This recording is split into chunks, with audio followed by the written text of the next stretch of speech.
the station where our veterans' voices are heard, MBR Talk. Hey, thanks for tuning in. Welcome, Quack. Program are those of the speakers and do not necessarily reflect the views or positions of any entities they represent.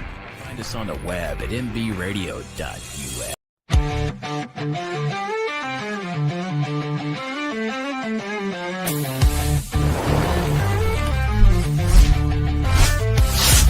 Welcome to Hot Takes with me, hosted by the Murph Man, where life gets real and the mic stays hot. That's right, your favorite is experienced, and yeah, that's smart and the funny guy.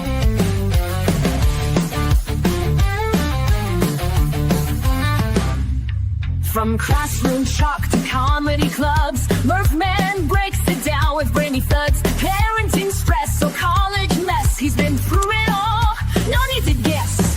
Insights are sharp and data's tight, rants are ready and the jokes are light.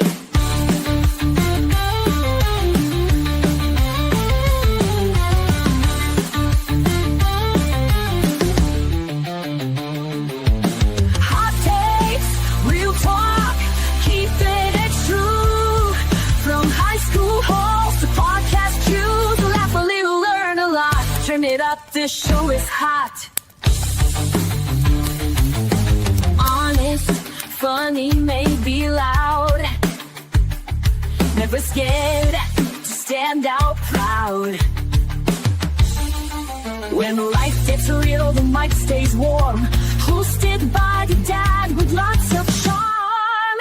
Insights are sharp and data's tight. The lens already and the jokes are light.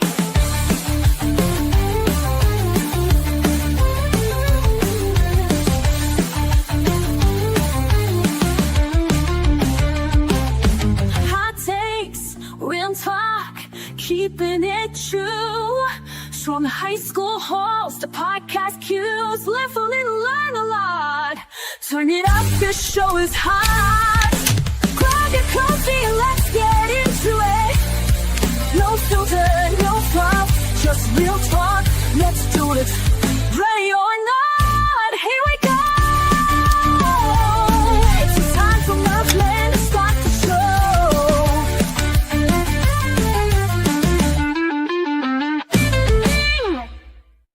In a world drowning in data and dread, two men rise, not as saviors or scholars, but as the Murph Man and Connor. Witness their journey as they navigate the treacherous waters of, well, whatever they feel like talking about. Prepare for Hot Takes with the Murph Man, where opinions are strong, facts are optional, and personal experiences are the name of the game. They're not experts, but they play them on this show. Their passion isn't a performance, it's who they are. And sometimes that authenticity means a little adult language might slip out.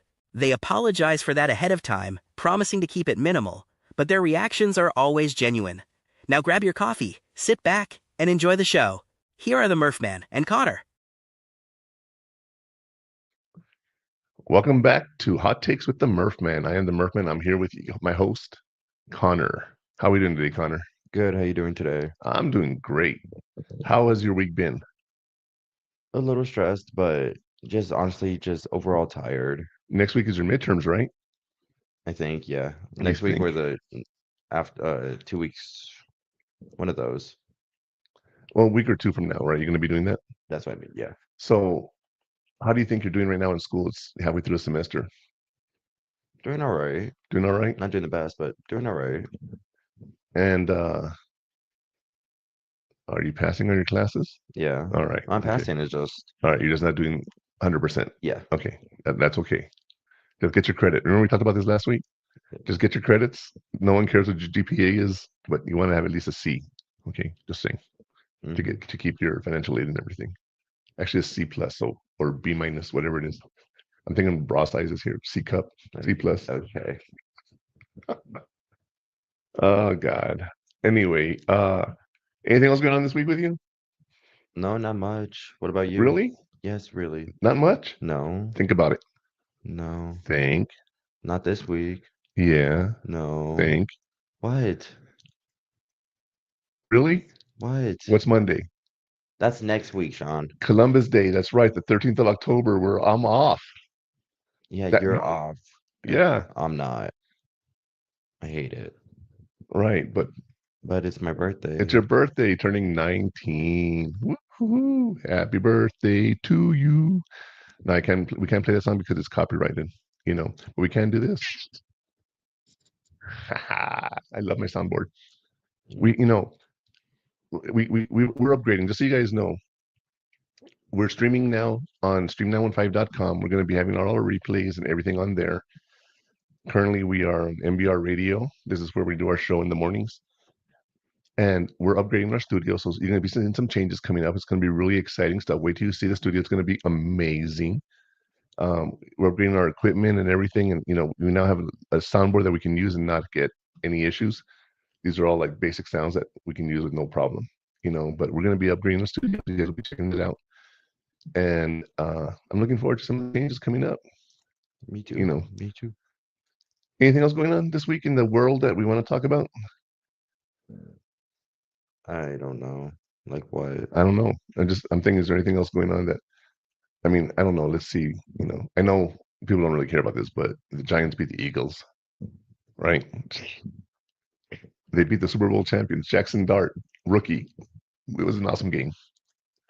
Did you get to see the highlights after all? What did you think of the game?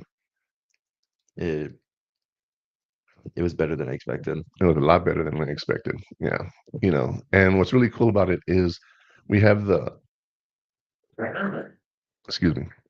we have the football season. It's in full swing now. Starting bye weeks are starting this week. How are you doing with the fantasy football league? I hate it. I'm Why like do you hate 0-3 right now. 0-3? 1-3. 1-3. Because I have 2 bye weeks now. I think I'm 2-2 on both leagues. Or 3-1. In this league, I think I'm gonna do pretty good. We'll see this week. So we got your birthday out of the way. We got midterms out of the way. Oh, that's right. Registrations this week for UTEP, I think. October 12th starts tomorrow. So we got to register you tomorrow. I don't know if we can do it at midnight when we come back from what we're doing tonight, but By the way, we will be at the El Paso Coliseum here at the Kaleidoscope Air Market. We're going to have some bands over there. It's the market, the Halloween and all that stuff. If you guys want to come on down and see us, we'd be happy to have you. But we're going to be over there till about 10 o'clock at night. So it's one of those things that, here in El Paso, we're going to be doing more local El Paso content as well on our other part of the episode that we do afterwards. We're going to be doing that. So keep in tune for that. Keep tuned for that, I should say. And let's see what else. So yeah, registration's tomorrow. And you can register for your classes, right? I would think so. Have you thought about what you're going to take? Anything different? Because you have like in engineering or intro, what's it called? Engineering design. And that's chemistry. Is that one class or is that a 2-part class? I got to check my plan and my courses to see if it's a 1 or 2. I think it's just 1. Okay, and if it's just 1, what else are you going to probably take? History or computer classes. History? I would hate to do part 1 and part 2 separately, although they are different. They don't really follow through. I think before and after, yeah. Yeah. Is it on? Yeah. Okay. Is yours on? Do you see a green light? Yeah. Okay. All right. Sorry. Let me see yours. Yeah. No, I haven't turned it off. Okay. Anyway, so yeah. You're gonna register, so let's see how classes go for next semester. See if you get a good schedule like you did this year. Mm-hmm. It's now everyone's first turn. Like tell your friends. I'm not telling them. Nope. I'm letting them struggle. Because they don't plan ahead? Mm-hmm. Okay. I know you're working up tomorrow morning and seeing on the calendar registration at UTEP. Right? But you're halfway through your first semester of college. You're doing pretty good. I'm glad to hear that. And as far as going on in the world, I don't know what else is going on other than things with us, like we talked about already, stream915.com and doing the market, and that's all in registration and days off and birthday. I think we covered everything. What do you think, Connor? You think it's time to start the show? I think so, yeah. Let's ignite that fuse.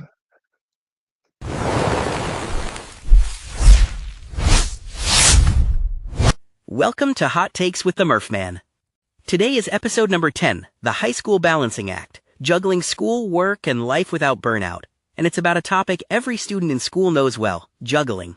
School can feel like a juggling act. Classes, clubs, jobs, friends, family. This episode offers strategies for managing it all without dropping the ball or your sanity.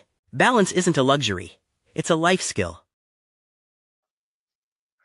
All right. So that's right.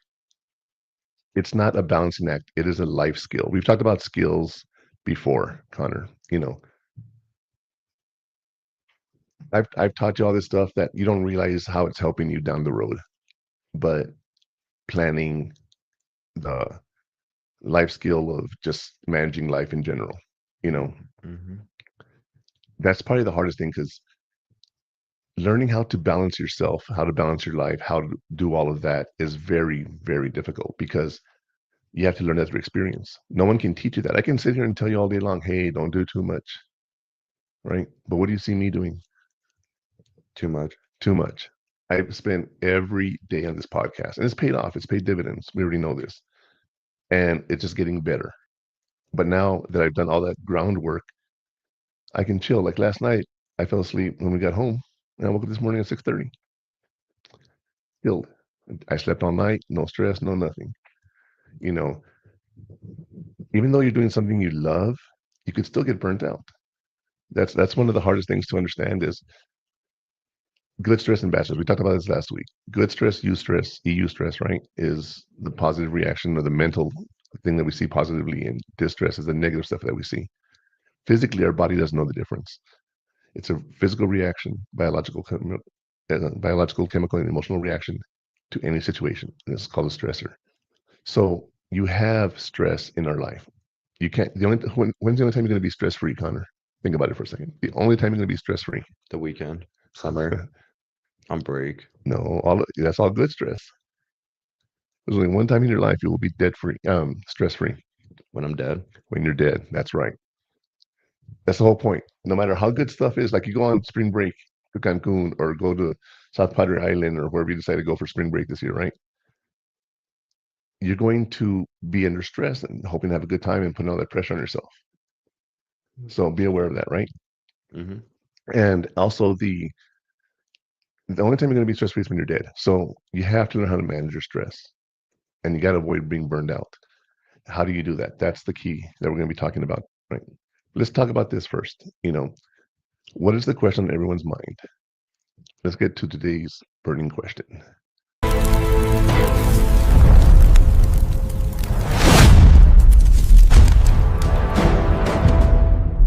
Today's question is related to our main topic of avoiding burnout in school.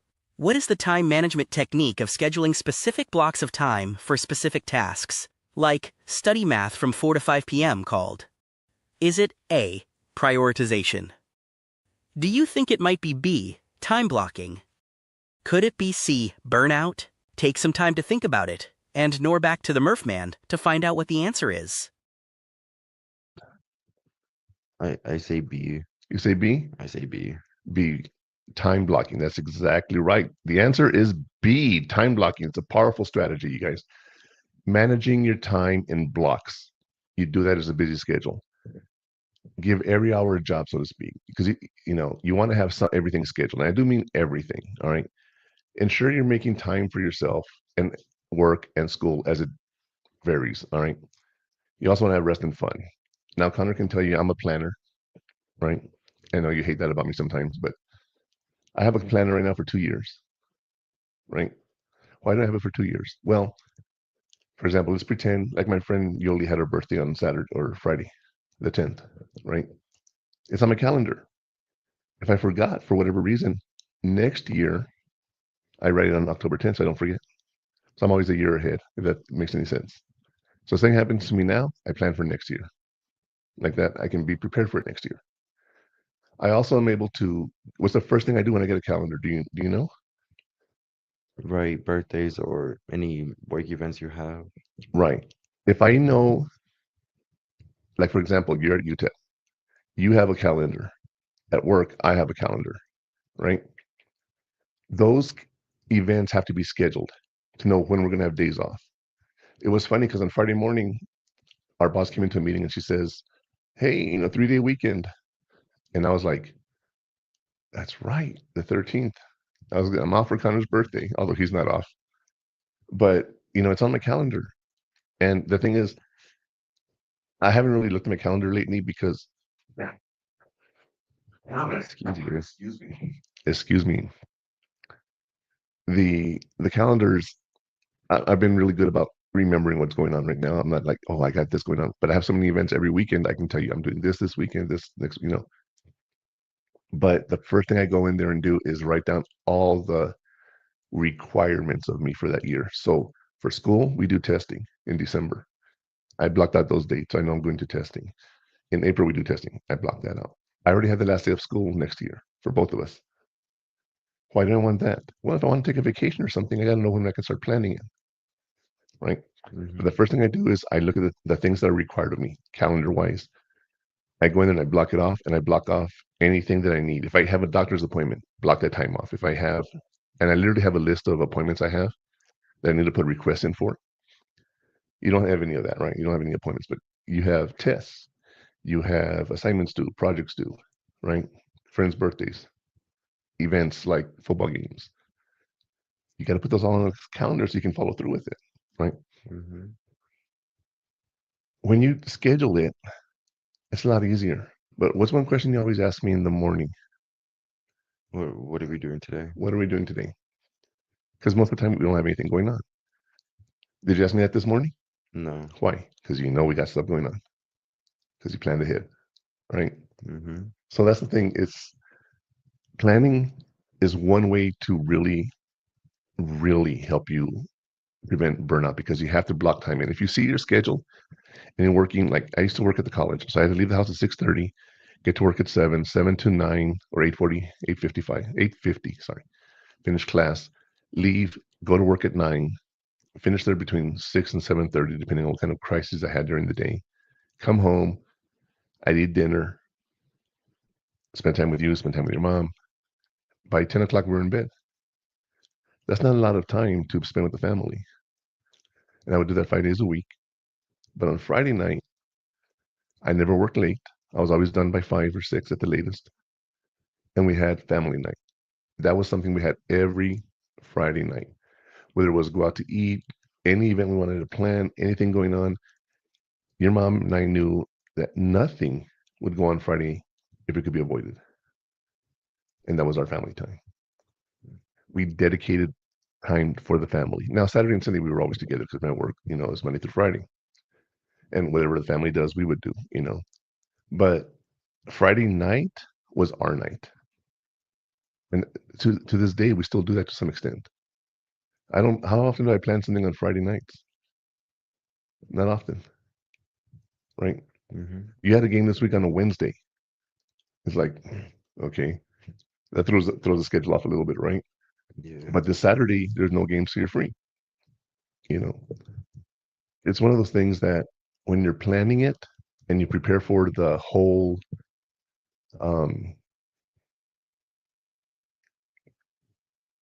prepare for everything, you're going to be prepared, but let's get to the core of what we're talking about today. Let's get to today's hot take. Today's hot take is, burnout doesn't make you a hero. It makes you a breakdown waiting to happen. The ability to balance school, work, and life is not a sign of laziness. It's a sign of maturity and a critical skill for success. And that's right. You want to be able to avoid breaking down. All right. That's what burnout means. It doesn't mean you're a hero. All right. To do all these things, we talk about this when you're involved in clubs and everything. You don't want to have too much going on in your life. You want to have some time to yourself. That's very important. But you're not a hero if you just do everything and you say, I can't get burned out because I have to do all of this. Then you're not scheduling yourself properly. You got to take your breaks. You got to take your time. You're just a breakdown waiting to happen, you guys. All right. And the ability to balance school, work, and life is the opposite of laziness. It just shows you're very mature and you can have a critical skill for success. It's when you see your friends, like your friends, Connor, and you want to do something, they're always like, let's go do this, let's go do that, right? They always have things to do. How are they doing in school? Do you know? No, I don't know. I'd say pretty good. Your friends are pretty responsible. Considering pretty good, but they're out there having fun and everything. And you're going out and doing things and having fun. And that's okay. But first thing I always ask is your homework done? Is your stuff done, right? Mm-hmm. Same thing with me. I get done with work. I have things going on at work. Like I have a podcast club I'm starting at school, which is pretty cool. The kids are loving that. Getting ready to start a whole show for them at school. We had a meeting yesterday at 2:00, and I think it was 10 kids that showed up for this one, and we're coming up with a logo. And I showed them what I had, right? And then I said, let's make the logo. So we came up with this really, really badass logo. I mean, I gotta tell you, it is really awesome. These kids are amazing. They gave me the ideas, and I used AI to create some stuff, and then they gave me more ideas, and we just went back and forth. I would teach them how to use Canva and all that stuff, and came up with a really awesome logo. I gotta tell you, it is really an awesome logo. But that was during my school time. It's work related. Come 3:00 when I get off, I don't touch work until the next morning because I plan it during work hours. I do everything during work hours. Now I have my emails coming to my phone. So like if a kid emails me, like the other night, a kid emailed me at 9:30. And she's like, I got 100 on the test, but my score shows 50. That's because, the second test is a retest. You got to average the score out. The first one got submitted, electronically by mistake. So I was going to give her a 50. I just went in there and I fixed the grade for her. 9:30 at night. Normally I don't do that, but that's not a big deal. And that poor kid, she's trying to work on her work and she can't go until she passes that class. It's all online. You have to wait for the teacher to grade papers before you can go forward. Like that, you don't do the whole class and fail. And what's cool about it is, as we're doing this, we have time blocked out for certain things. Every Monday, Wednesday, we have a meeting. We have a meeting with my coworkers. Whatever the case is, it's all scheduled. But at 3:00, I'm done with work. I'm done with work. When you were at work and you got off work, you were done with work, right? You didn't have to worry about it till the next day. What are the things you would worry about? Who's going to work with me today, right? Who's on shift? Who's the boss? Who's the crew leader? Yeah. You're going to think about work. But some jobs, like when I was a counselor, I was always worried about my clients, like these kids I'm working with. What's going on in their life right now? How are they doing? Like I had kids who were suicidal, and I was always like, am I going to get that phone call that the kid killed themselves? That's how my life was as a counselor. And and then of course you hear these horrible stories, right? Horrible stories, and you're like, I can't do this. But what you have to do is you have to learn how to compartmentalize. This is work, this is not, so on and so forth. And that's one of those things that we're going to be doing. All right. But right now, we've talked about the hot take of the day. We're going to dive deeper as the show goes on. We need to make sure that we're all on the same page. So we're going to go here and we're going to talk about laying down the coals, which are our key terms and definitions, so that we can have some context to what we're talking about and you'll be able to understand the subject. So stick around. We'll be right back. It's time for a break. Hot Takes with the Murph Man will return after these messages.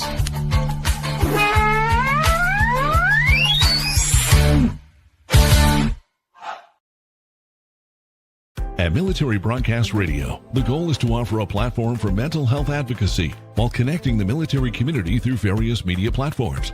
Founded by U.S. Army veteran Joel Hunt, MBR gives a voice to veterans, first responders, and their families through streaming radio, podcast, video, and outreach events. With its leadership run completely by veterans and hosts of the diverse programming from all branches of service, MBR was created as a response to the silent battles veterans face after service.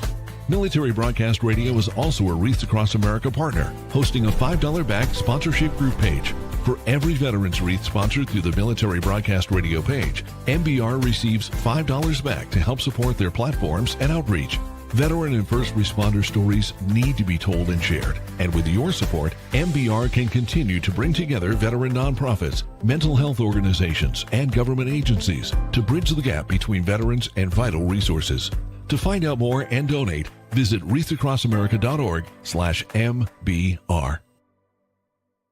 Before we jump back in, a quick reminder of where to find us. For all the short clips and highlights, make sure you're following us on social media. You can find all the show details on our website, purehottakes.com. And for full show replays and exclusive premium content you won't hear anywhere else, be sure to subscribe at stream915.com. Up with us. Welcome back. So real quick, I do want to say I got more information for that Kaleidoscope Air Market going on at the Coliseum today. It's called Halloween Town. They're going to have, it's an art show in the market. It's like an open air market. It's from 4 to 10 p.m. there at the Coliseum in the back near the Judges Arena, next to the Rhinos Arena, right in between them. You know, wear costumes. It's going to be a lot of fun, you guys. I hope you guys can make it. We're going to have some bands playing. Some of the bands that are playing are really, really cool. Let me see if I can find the band information here real quick. There's a fire, like a fire, what do you want? Not fire dancing, but they have like hula hoops with fire and stuff. Like, would that be fire dancing? Because fire dance is like the Hawaiian one. That's not what I'm talking about. It's like a show with, like a acrobatic show with fire. They're called Hipsham, and they're fire fusion is what they call themselves. They're going to be at 6 o'clock, and then we have Honey Ulrush, Urosa, sorry. They're more of a pop. They're more like a goth type rock band. Really going to be fun out there, you guys. So I hope you guys can make that. You know, but yeah, I want to look that up on the break. You know, but let's go back to the Coles. All right, let's talk about what we got to do here. So before we dig in, let's clarify some of the key terms we'll be using today while laying down the coals. Time blocking. As stated earlier, it's scheduling specific blocks of time for your tasks. Then there is burnout. It's a state of physical and emotional exhaustion caused by prolonged stress. It's more than just feeling tired. Finally, there is prioritization. This is the critical skill of deciding what matters most and focusing your limited energy there. Now back to the Murph Man. So let's talk about this. All right, you guys. Some of the terms we're going to talk about are time blocking. I stated earlier, scheduling specific blocks of time. We already talked about that. I'm not going to beat a dead horse. Then there's burnout. It's a state of physical and emotional exhaustion caused by prolonged stress. Now remember, prolonged stress doesn't mean good or bad. I'll give an example here. Connor and I took a vacation several years ago. We were gone for 7 weeks on this vacation, right? Connor's favorite part was visiting all the museums that we could. Totally. No, I did not like any of the museums. No. Okay, I understand. I agree with you. It's not what I expected. Some of them were okay, like the White House tour. We just got a tour of all the of the rooms where the presidents were. You know, we came out, you know, like the ballroom and all, you know, okay. But like I wanted to get a tour of the Treasury Museum, and it was a tour about the building architecture. That sucked. That sucked. One of the cool things I had is the stairway. I don't know if you remember the stairway, the cantilever stairway. Do you know what a cantilever is? All right. It's like a rod that sticks out, but it's in the wall. So there's nothing supporting it from the bottom. Oh. It just sticks out like that. That's cantilever. And that was stairwell like that in the Treasury building. That was cool, you know. But anyway, so we're on this trip and we went to DC and we saw everything that you could think of. Like we went to the Air and Space Museum, right? We went to the Air and Space Museum and we saw all the air and space stuff that's in the Smithsonian near the mall. It's called the mall. The mall is where all the Smithsonian, all the buildings are there in DC. But we also went to one in not Dover. I'm trying to think. Anyway, there's another Air and Space Museum.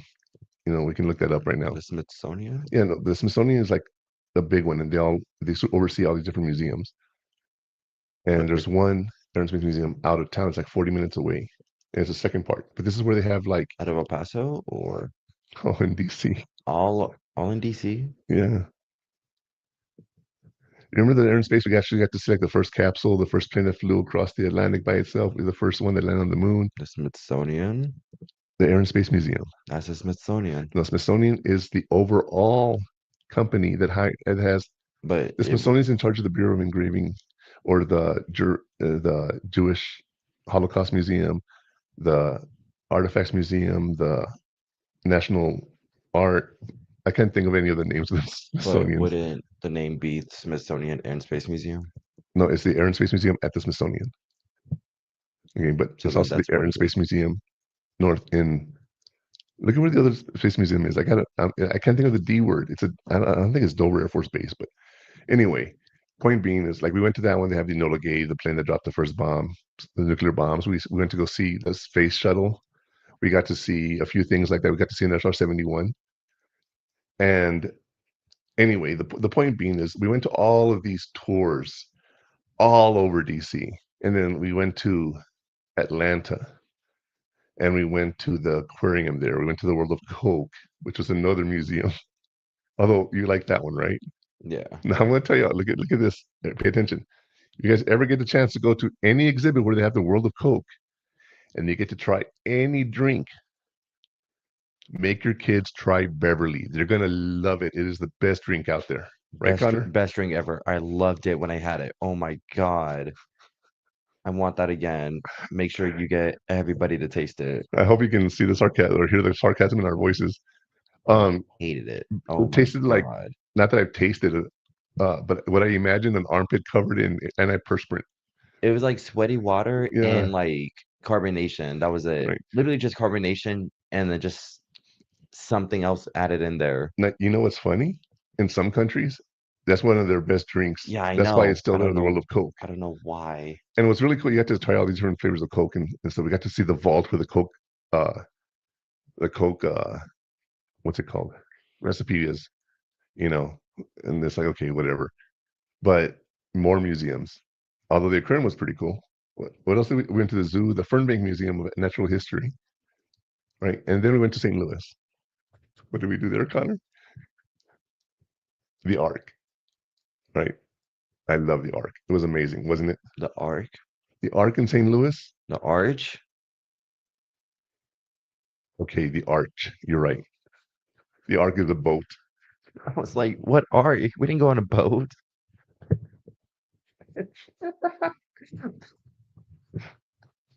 The Arch. Give the gateway Arch. Arch. Yes. The Arch of St. Louis. Yeah. We got to go up there. We also got to go catch a baseball game, but we got a behind the scenes tour of the baseball stadium. What else did we do in St. Louis? Their zoo. You want to tell them about the zoo? I hated the zoo. It was a nice zoo, but this guy, he had to get he was no use. I was fat back then. Still is. No, I'm still fat, but I'm not as fat as I was. I'm probably 60 pounds lighter. I swear to God, I feel like his stomach was like his chin. Oh. Joking. But he rented a scooter, and I couldn't get one because I wasn't 18, right? Right. So I had to walk 7 miles of a zoo. You wouldn't think, like, going into a zoo and walking 7 miles. It could happen. It could happen. It's an amazing zoo. And by the way, for the record, that amazing. At the El Paso Zoo, you can walk about 1.5 to 2 miles. So you don't even realize you're walking that much.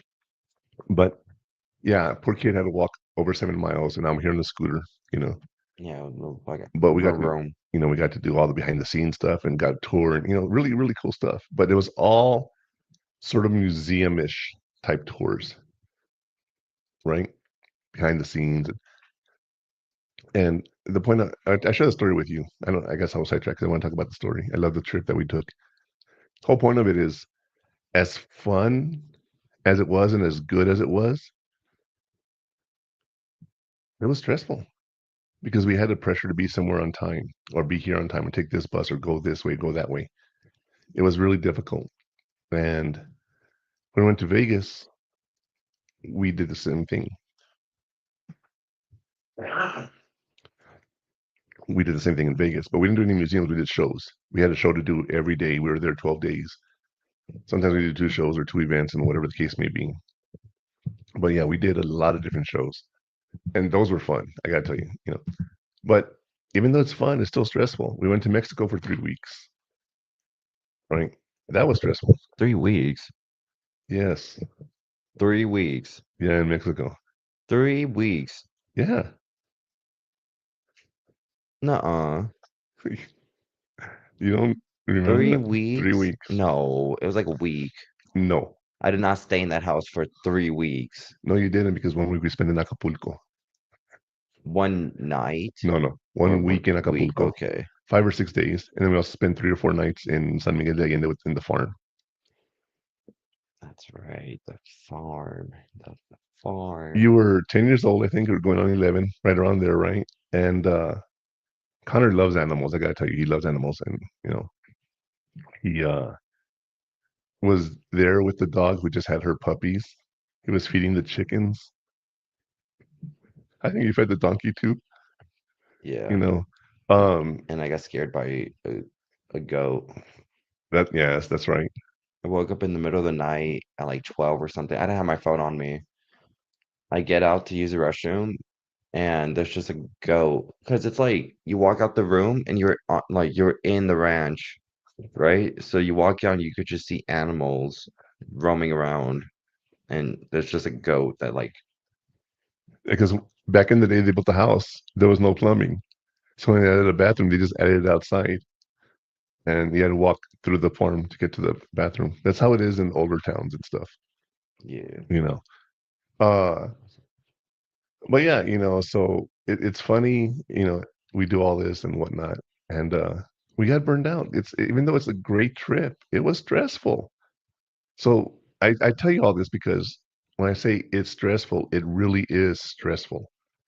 Good stress can cause just as much stress as bad stress. And I want you guys to be aware of that, okay? And the last term that we were talking about is prioritization.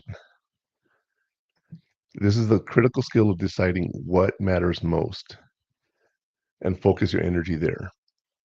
A few episodes ago, we were talking about Stephen Covey. And one of the things we talked about was begin with the end in mind. And, that's something I always believe in. But he talked about the 4 quadrants. If you think about it, like what is urgent, not urgent, okay, and important and not important. You have these 4 quadrants. If it's not important, it's not urgent, don't spend your time there. If it's important but not urgent, plan for that. If it's urgent and important, that's a crisis, okay? And then if it's important but not urgent, that's where you want to be. Everything's important. Whatever you're doing is important but not in a crisis. It's not something you didn't plan for. Just, you're planning for everything, so there's no crisis, no urgency. Prioritizing is so important because you need to know what you got going on. What's going on with your life? What are you doing with everything? And once you prioritize it, the stress decreases. Okay, does that make sense?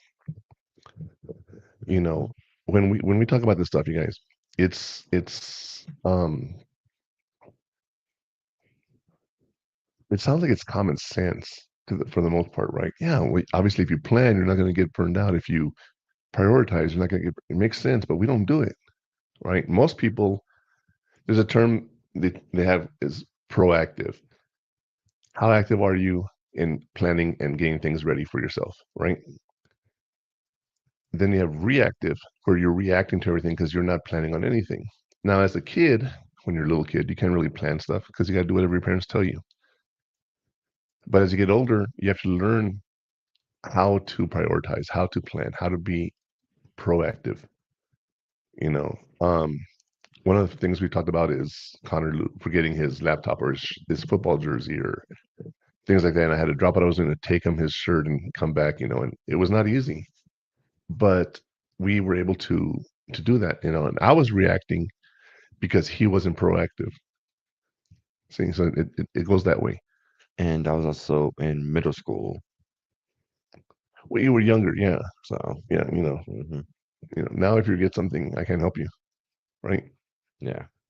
I had a friend of mine. When was it? Thursday night. that she came over? Wednesday. Was it Wednesday? Oh, that's during the game. That's right. It was Wednesday night. Wednesday. I reached out to a friend of mine, haven't seen her in a while. I said, what's going on? And she just happened to be stuck at a park and her ride canceled on her because the ride, her mother went into the emergency room. So the ride's like, I can't pick you up. I got to go with my mother. And she's like, well, I don't have a ride. How am I going to get home? I don't have money for the bus. I don't have my purse because they stolen her purse. And she had nothing. She still had her phone, thank God. So I got an Uber to come to the house. And then I called Connor and tell him, I don't know what you have planned after the game, but I need you home. So bring me the car so I can take my friend home. And he's like, okay, I'll be there. And then he talked with his friends, made his plans. They changed whatever their plan was so they could accommodate him. But everything got done with no problem, right? Now, if I would have called you and said, I need you to come home right now, it's an emergency. No questions. I'm gone, right? You're just coming home. If your friend is if your friend was with you at the game and I had an emergency and you were her ride, would you have dropped the game just to come over? Or would she have come with you? It depends on like what the emergency is. An emergency is an emergency. Well, but like if she could go or not. Like if friends were there or not, Okay. Let's pretend I'm emergency and I'm dying in the hospital. She can wait for you in the lobby. Yeah. Okay. If you can drop her off on the way home or close to home or something, or go to the hospital and have someone pick her up there, there's ways around it, right? But this reminds me of a crisis that you had. When? Oh. One time, I was at a Halloween party. Oh God.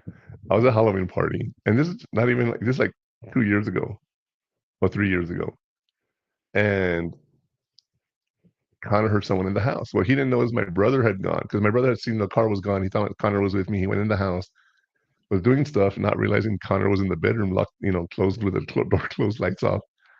Connor hears someone in the room, calls me. I tell him, call 911. I'm coming.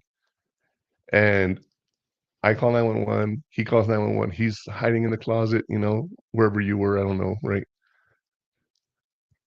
Anyway, so I hang up with 911. Police are on the way. I call my other brother who lives near the house, and I tell him, get to the house. Someone's at the house. I call my other brother, the one who's in the house, not knowing this at the time. And he goes, yeah, dude, it's me. What's going on? I'm like, oh, man.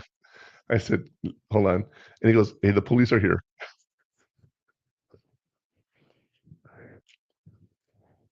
Anyway, so I turned around because it was not an emergency anymore. I went back to the house where I was having the party at. Connor is sitting there with his no, you didn't have it at the time, your gun, but now you have one. But he's sitting there. My brother's calming him down, talking to the cops. Everyone's laughing about it. Everything is cool, I get back to the party, and the girl I was with was like, I was going to drive over there. I didn't know what was going on. And I told her real simply, if I wanted you there, I would have said, come with me. I didn't want you there because I didn't know what I was going to walk into. And can you imagine had she followed me to the house, right? Because she's trying to help. I mean, it comes from a good spot. But let's pretend I walk in and you're murdered. She's going to be hysterical. Now I got to deal with you being murdered and her being hysterical. Like, I don't need her around, right? So good point. What kind of emergency is it? That time, if I would have said, let's go, and she would have been like, hold on. No, there's no hold on. I'm gone. I'm leaving. I don't care how rude I am. I don't care what. It's an emergency. I left. I came back to the party. I told everybody what happened. And they were like, because it's all women. I'm not trying to be misogynistic or anything and talk down to women, but women tend to be a little more emotional about stuff than guys. Guys laugh it off. But women were crying. They were all worried about him and everything, like what happened. And I come back and I tell them the story and I'm laughing. And, I think what made the whole thing best was me wearing the Mr. Incredible costume during the time. Can you imagine I would have come upon the scene? Cops are there and I come in dressed as Mr. Incredible. Right? Yeah, so yeah, it depends on what kind of emergency it is. All right. But you want to be proactive, you don't want to be reactive. You want to make sure you know what's going on. You want to plan it, you want to be able to do all those things, you guys. All right. Mm-hmm. It's really important to understand that, and but I just gave some real stories here. But let's talk about our story, the one we talk about that will show the importance of balance more than a real story. So let's talk about our segment, A Story from the Fire. Samantha is in multiple classes, works on weekends, and volunteers. She's completely exhausted. Her school counselor helps her create a weekly time map, literally blocking out every hour. She realizes she has no downtime. She learns to say no to a few things, and what happens? Her grades actually go up, and her stress goes way down. So, I told you throughout high school, talk to your counselors, right? Whenever you had something going on, talk to your counselors because they know what you need to do, right? And your senior year was probably the only year you really had to talk to your counselors. And in that year, you only talked to them maybe, 3 or 4 times?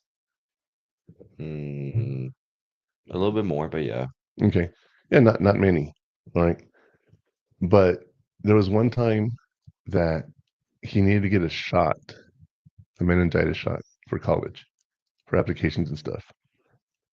And we went to the nurse, and the nurse is like, well, if you have insurance, you can go anywhere to get that and whatever. So we went to his PCP, his doctor, and they gave him a meningitis shot. And then we submitted it. And they said, that's not the right shot. You need a different meningitis. I didn't know there was 2 kinds of meningitis shots, you guys. So if you're going to college and you're applying, make sure you get the shot your college needs. All right, because this poor kid over here had to get 2 shots in 2 days. Same arm. No. Yes. Why in the same arm?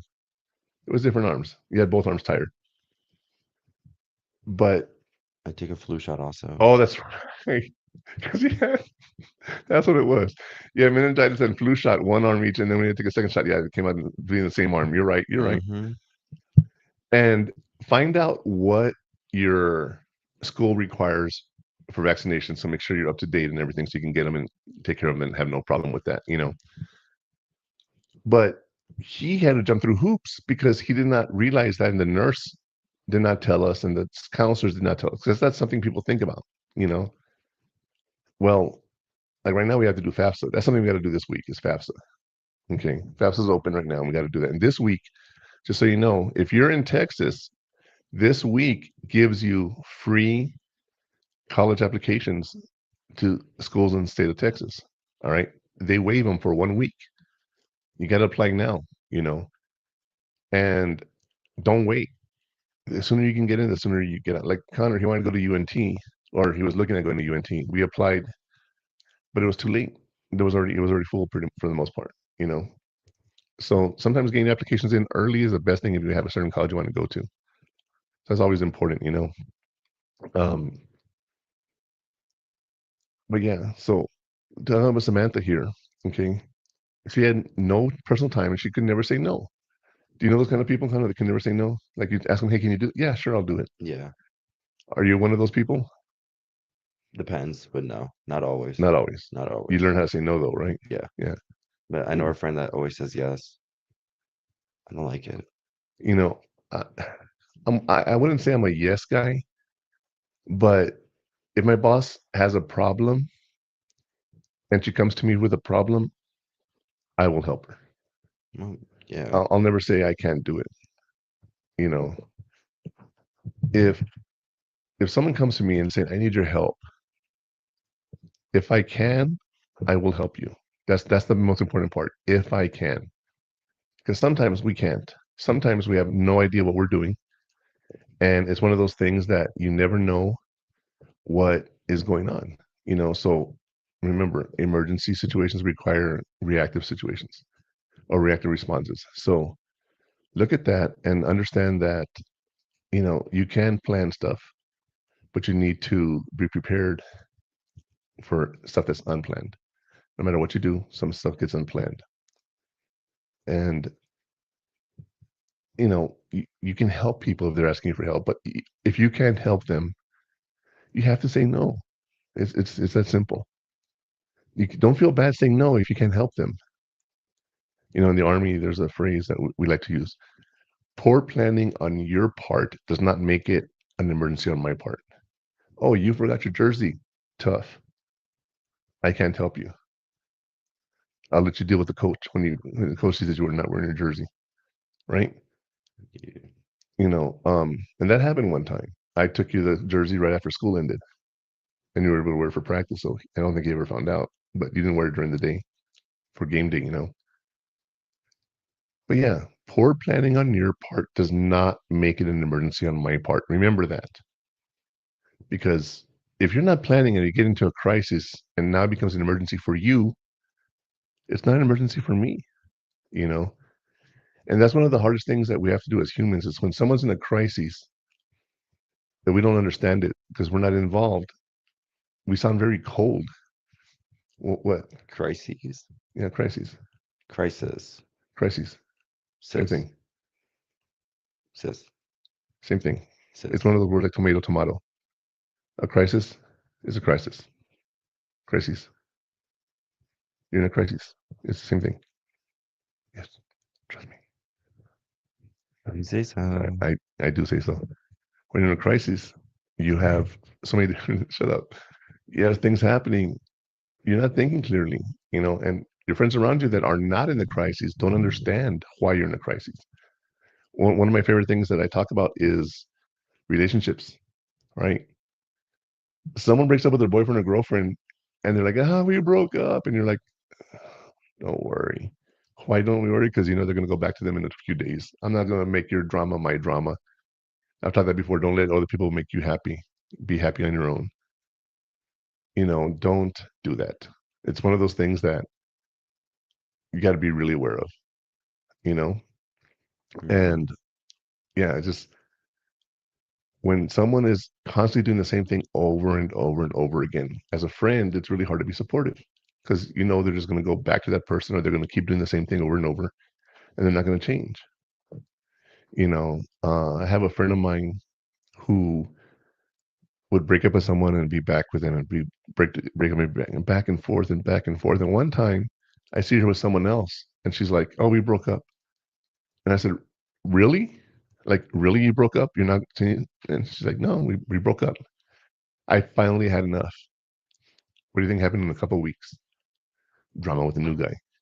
I'm like, I'm not doing this. I'm not doing this. And that's one thing. It's hard to not tell people, right? That your drama is not my drama. Just remember that. Okay. With those examples that I've given you with the story and everything, now let's talk about some actionable items. We call this our heat map.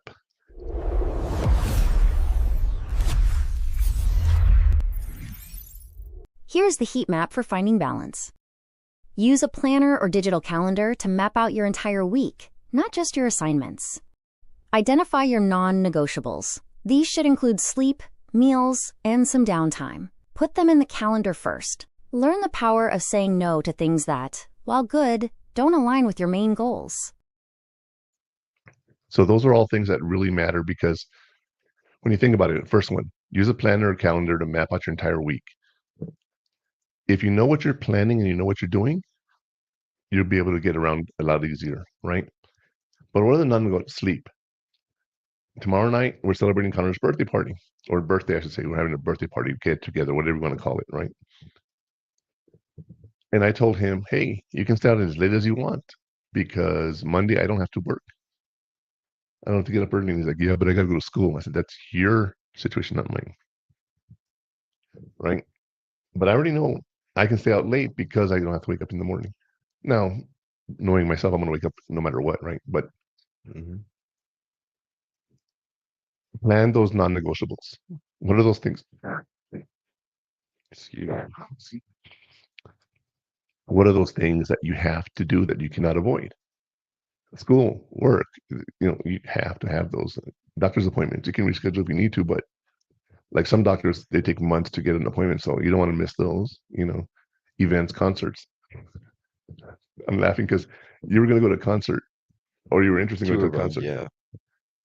Well, okay. The one in San Diego, that was different, okay? You mean LA? LA, yeah, okay. That was different. I think your friend actually just realized she could sell tickets for like $5,000. She's like, sorry, Connor, we can't go. But the second one, he's driving with me and he's like, oh, damn, today is whatever. We're supposed to go to the concert. So he texts his friend, we're going to go to the concert after all. She's like, oh, I forgot it was today, right? No, I texted her and she went to, what was it? Mexico. Yeah, okay, that's right. She was She on a went, plane. yeah. But she Her didn't mom tell you wanted, anything. it was a surprise. Her mom was like, we're going on a surprise vacation. She thought she was going like somewhere else. I don't know where. But I'm like, But yeah, she wasn't here for the concert though. yeah. She didn't tell you. No, you know what sucks? She went to the concert last night Which one? in Houston. Oh, they got money though, dude. They can do that kind of stuff. You can't. I know. That's why it sucks. You know, we were talking, I'm not going to mention numbers, but we were talking about how much you've spent in the last couple of months. Had you prioritized a concert, you could have done the concert, couldn't you, with that money? No. You don't think so?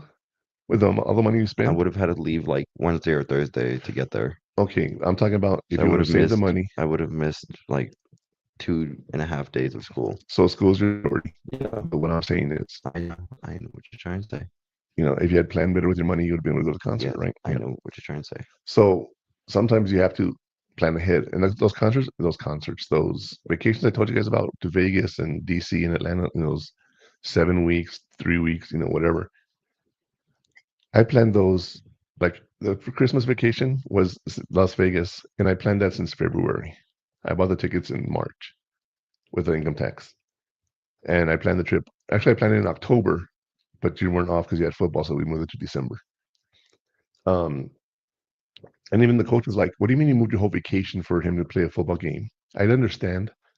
You made the appointment literally in February, before you even knew the football schedule or anything. And I said, "No, he wants to play. We're going to be here. That's the commitment we made, right?" So we moved it to December. But the thing is, over that 8 months or 10 months, whatever it was, I had a budget. I had to make sure we saved enough money for that entire trip, right? And I bought everything I could ahead of time. Mm-hmm. So I wouldn't spend the money. Like, I paid for the hotel, paid for the plane, paid for shows. All of that was paid for before we even left. So I made sure everything was taken care of. And we only needed to have money to spend when we were there. Same thing in the trip to DC. I had the 7 weeks planned, and I bought it as much stuff as I could ahead of time. Financially planning is a big, important part. That's one of those things that we really, really got to do. And it's funny because when you think about that, okay, you're like, what do you have to do? How do I get there? Well, the heat map gives you an actionable step you can use right now. But the fire isn't out yet. We need to return, and I'll walk you through the common mistakes to watch out for in the segment called Where Are You Going to Get Burned? And share those protective tools also in the heat shields coming up, and give you those final reflection questions in Afterburn. So don't go anywhere. We'll be right back. It's time for a break. Hot Takes with the Murph Man will return after these messages.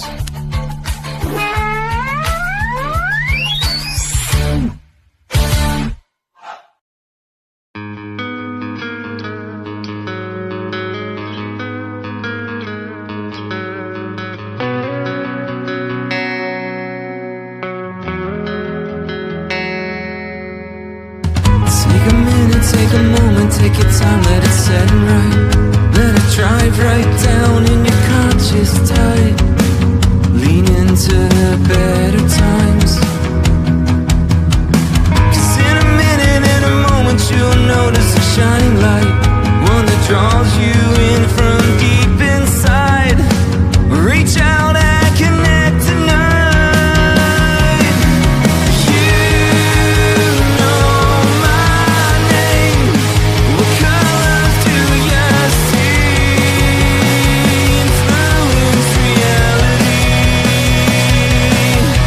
Feel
obviously, because restrict. Yeah.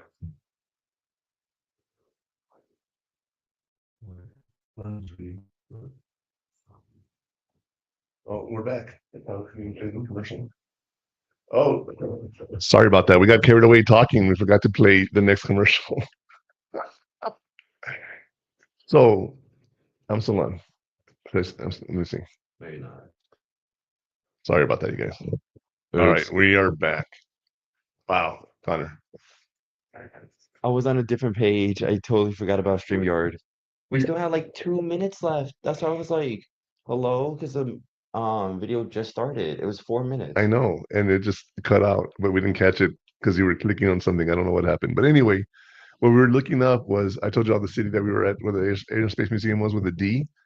It's in Chantilly, Virginia, and the airport is the Dulles International Airport. I knew there was a D something that was near there. So, yeah, Connor was looking that up over the break.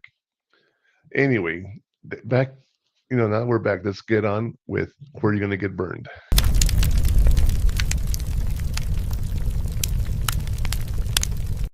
Now let's talk about a few pitfalls to avoid. Don't say yes to everything. You have to protect your time. Do not skip sleep to get more done. It's the fastest way to tank your performance. And don't ignore the early signs of burnout, like irritability or lack of motivation. Check in with yourself weekly. So you want to be aware of all that, you guys. First off, don't say yes to everything. All right. Your time is valuable. Don't just give it up for stupid reasons. Make sure you use it. Also, make sure you have time to sleep. If you can't sleep and you're not tired, I understand not wanting to go to bed. That's one thing. But if you're working and working, you're like, I got to get this done because something came up last minute, I understand things come up last minute. But if it's something like an assignment or something that you could have been working on before, there's no need to be staying up,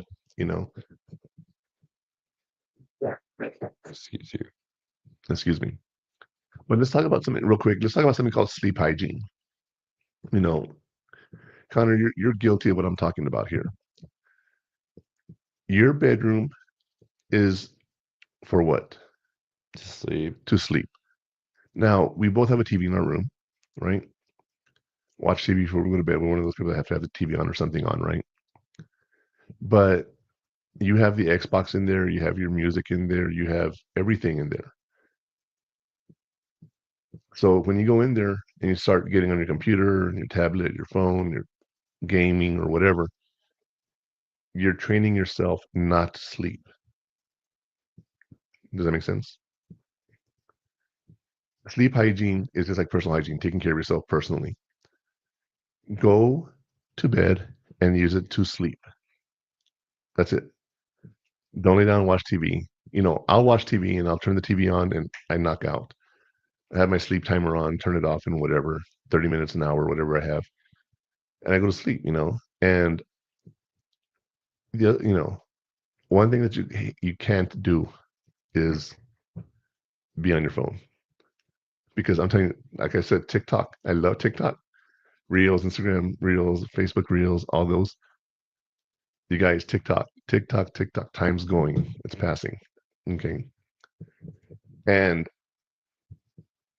you're going to lose sleep over stupid things like, watching, I don't know, monkeys fighting in India or something. I don't know, right? Stupid stuff that comes across our feed, right? What's the craziest thing you've seen on your feed lately? On TikTok? Yeah. I don't know. It's all like memes and all that because that's all I like. Well, with mine, it's all podcast stuff. How to make your podcast better, how to do this, how to do that, right? Oh. And I came across this one content station that said, hey, doing nothing, put your content on us for whatever. I'm like, okay, I'm going to call them up. And I made an appointment. I haven't told you this. And I made an appointment. And they're like, yeah, we'd love to have your channel on. It only costs $2.99 a month. But you're saying I want to make money, but I'm paying you $300 a month until I start getting subscribers. Oh, $299. $299, yeah. I was thinking like $2.99. I'm like $3 for 30 months or for a month. I was like, I would have probably done. No, $300 a month. And I was like, no, you guys are on crack, you know. But that's the kind of stuff that's coming across my feed, you know, because I'm using my business profile. Now, when I'm on my own personal profile, the junk that comes across my page is so stupid. Football, dating, drinking, partying, you know, like I'm trying to think, the the Zorg, the gallon drink, right? The Cyborg, whatever it's called. I don't know what you're talking about. Kids are making jungle juice in gallon containers and they're drinking them, and they're getting really drunk, and some of them are dying. You know, stuff like that. Even though it's about partying, it's about them dying. You know, it's like this what? You know, so weird stuff comes across my feed at 3 in the morning when I can't sleep. You know, but yeah, you want to be able to go to your bed and train yourself to sleep in it. And I'll give you an example. When I was in the army, I had a soldier that came to see me, and I told him the same thing. I said, you know, your bed is for sleeping only. You know, don't do anything else in your bed. Like, don't eat there, don't watch TV, don't read there. You know, you can read a little bit before you go to bed. If that's how you fall asleep, fall asleep. TV on to fall asleep, that's different. But don't sit there and watch TV from your room. Well, the next week he comes in, and I'm ready to see if his sleep hygiene's better. And his wife is with him. And he says, can my wife come into a session? I said, I guess so, yeah. I don't know why, right? And she says, I have to clear up what you told him last week. So, okay, what'd you say? He told her, the guy told me that I can't do anything in the bed, so no sex in the bed. The bed's for sleeping only. Well, they didn't stop having sex. They just stopped having sex in the bed. And when she comes and she tells me this, she's like, I gotta tell you, we've had sex all over the house. It's been a fun week. But why would you tell someone they can't have sex in the bed? And I said, well, that's a given. That's usually where you do it, you know? I wasn't going to say don't have sex in the bed. No, that's a given. That's where you go to have sex. So the bed is, I adjusted my advice since then. The bed is for sleeping and for having fun, right? You know, but yeah, so sleep hygiene, train yourself to go to sleep. And what's more important than going to bed at the same time every night is waking up every morning at the same time. Every now and then, like I'll wake up at like 4 in the morning and I can't go back to sleep. I'm just wide awake. So I'm there and I'll be on my phone. I'll fall asleep around 6:30 again. I sleep till like 9 or 10. You know, that's rare, right? That's rare. Usually at 6:37, I'm up and I'm ready to go. On weekends and days off, you know, unless I have my alarm set or something. But you always want to wake up at the same time or as close to the same time as possible, because that's very, very important to train yourself to be able to do that. Not so much what time you go to bed, but what time do you wake up? And it's funny because like when I go to parties and stuff, if I'm staying at a hotel for the weekend or whatever, and I had to get him to school, I was still waking up on time no matter what time I went to bed. And there was one time I didn't bother going to bed. I was partying all night, not drinking. But I woke up. I mean, I got up and I went to go take him to school, and then I came back and I fell asleep. You know, those are the fun days. Those are the fun days. Yeah, those are the fun days. You know, that's that. Yeah, that's what we call hotel takeovers. When my friends, we just take over a whole hotel. Yeah, Yeah. that's a lot of fun because everyone in the hotel is part of your party. So you just every room's a party, and you've seen my liquor when I go to party, right? I'd take like a mini bar with me, all my liquor, all my mixers, all my snacks, you know, yeah. But I do that a lot, and we uh we do that. You know, it's really interesting. And then let's see, what else do we do here? Let me think. Yeah, you want to wake up on time. That's probably the most important thing, is to wake up every day at the same time. Once you can do that, you can definitely, you know, get into an easier habit of falling asleep and whatnot. And when you do that, you'll be able to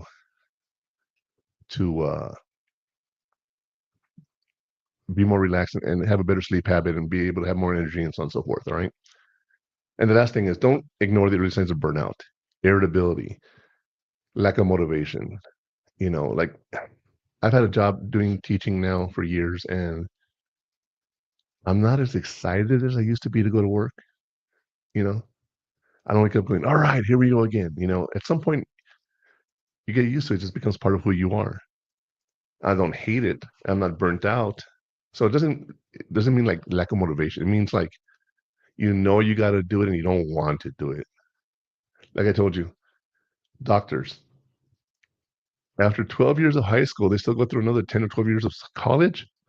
What the hell's wrong with them? Right? But then I've gone through 7 years to get to where I'm at. You think about that.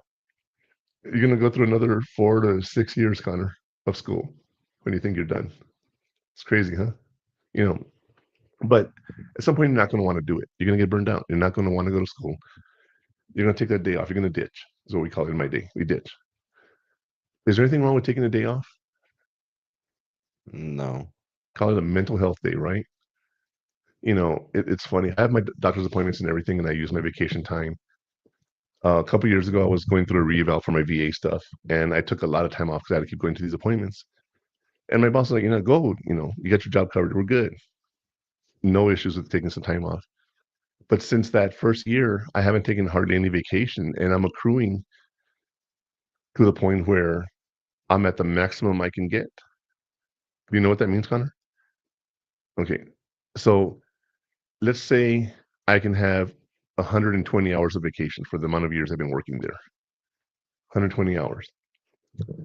If I'm at 110 right now, next month I'm going to get, say, 5. The month after I'm going to get 5. And now I'm at 120.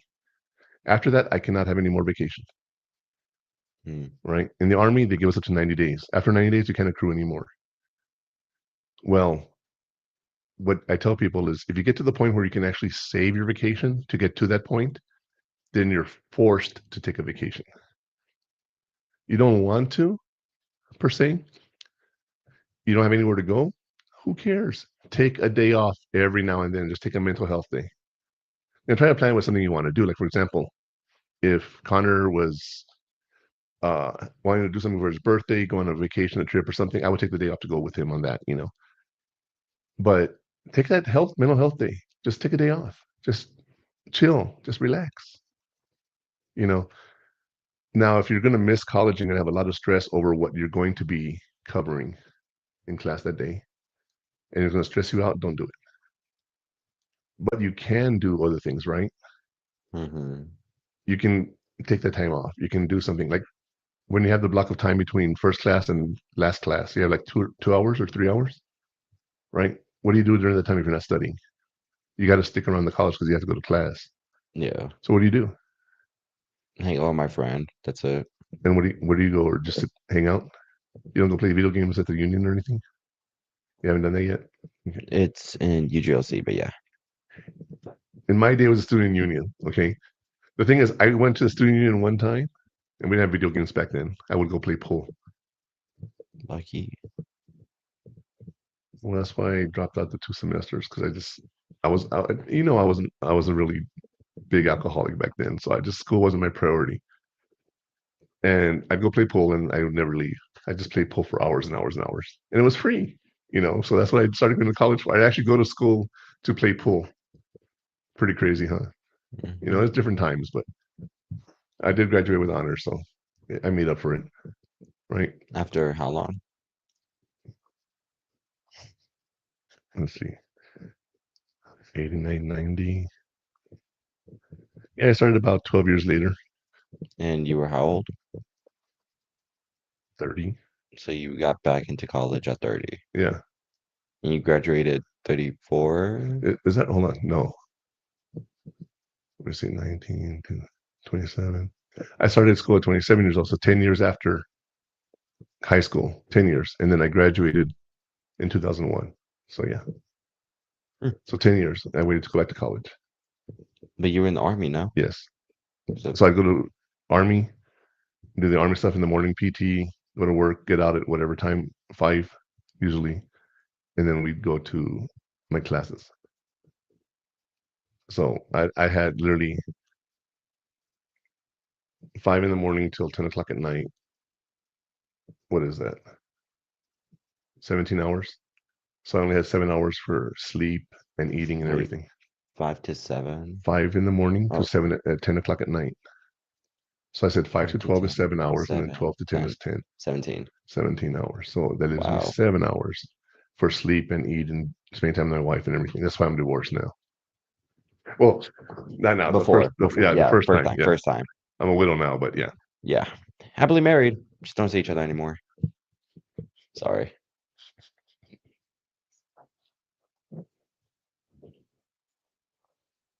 You never told me that. That's funny as hell.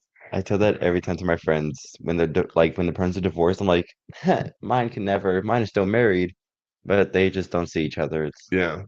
You know, let me digress here. Let me just completely change the subject and say something real quick, okay? Listen, you guys. If you're married and your spouse dies, there's some advice that I had that I've given to my clients when I was a counselor, and I definitely used it in my life. When you get married, you say till death do us part, right? Doesn't mean kill your spouse. Death do us part means you fulfill the contract with that person. There's no reason to say, hey, I can't do this because he or she would not have liked it. I cannot do this because that's not what they wanted from, or the way I raised my son is not the way his mom wanted. You know, she's gone. She has no control over me anymore, unless there is a second life, and then I'm screwed. But he knows I do the best for him, you know, but I do it my way. And a lot of people have said I was going to screw him up. And in some cases, I may have. Stupid little things, nothing major. But I told everybody, watch me in 18 years or 10 years or whatever the time frame was. When he hits 18, then you tell me if I've done good with my kid or not. And I think I did good. You know, so bravo. Let me see, where's the applause, Connor? Which is the applause? There's applause. No, it's applause and laughter. Okay. All right. So let's do it again.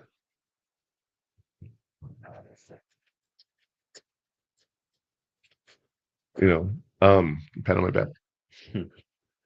But no, seriously though, they're gone and you're here. You have to live life the way you need to live life. Don't let that other person control you from beyond the grave, you guys. It's not healthy. It's not healthy. You know, grieving is something I'm going to talk about in another episode.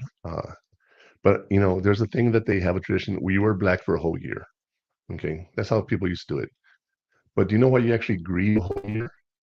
I want you to think about it before you answer. Do you know why you grieve a whole year? No. No. You grieve an entire calendar year, 365 days, or 66 if it's a leap year. And you have to experience every day without that person. So like with your mom, we would do things on the weekends, right? Every Saturday we would go do some stuff with our club. I can't do that club anymore. Going to the club reminds me of her. It's hard for me to participate in the club. Everyone knows that, you know, and I do whenever I can. But I don't enjoy it like I used to. So every Saturday was a reminder to this day that she's gone. Her birthday. Now I'm gonna put you on the spot here. Okay, and I don't know if you realize this or not. I think you do. But do you know your mom's birthday? Mm-hmm. What is it? September 8th. You do realize is my last 4 digits, yeah. Yeah. Of my phone number. I'm trying not to give out your number. Well, they don't know the Well, first there's only 999 options. Oops. Yes. One. Anyway, yeah, so that's your mom's birthday, right?